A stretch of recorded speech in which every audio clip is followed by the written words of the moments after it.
No, you can definitely tell, and I can remember nights where my car was off in the 600, and they'd say, "All right, you're just, you're coming to halfway or 10 laps to halfway or something," and you're sitting there thinking, "There's no way this race is only half over."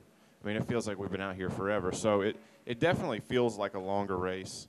Obviously the worse your car is, the longer it feels, and the better it is, the shorter it feels. But regardless of what's going on, it definitely feels like a longer race, even though it's only 100 miles. It really, it's a little of both. And oddly enough, we have like a mental time clock of how long it takes to run a race.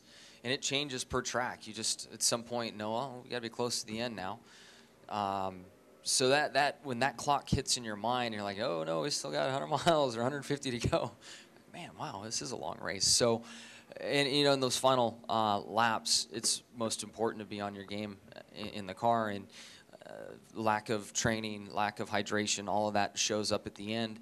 We'll have to see what the weather's like. If it's a hot day, it'll show more than other weekends for sure. There's nights when it's felt like, when it's felt like the 1600 at night, but Darlington felt like 1,000 on Saturday night. So, there's when everything is going good and your car feels great, it doesn't seem long at all. And if you're having an off night, it seems like a night that'll never end. We've had the 600 for us historically starts out terribly. We run really poorly at the beginning, and we get better at the end, and that's the average Coke 600 for us. And we've run really well. I don't know the best we've finished third or something like that, but that race is built for. On paper, it looks like the perfect race for us. It's a 1.5-mile race, long race, a lot of changes throughout the event. We've just never been able to put one together and win. So that would be one of the big ones. I mean, it would be. There would be a lot of pride in winning that race. I just look at, typically how you feel going into a racetrack is how you ran there last. So you open the notebook up and look at how you ran at that particular track and how well you run at that track and then how much better our program is from the last time we were here.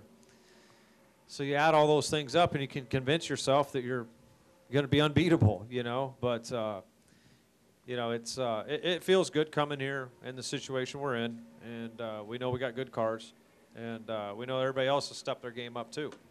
And so we just have to show up here and go out on the track here in a little bit and lay down some fast laps and get our car driving good.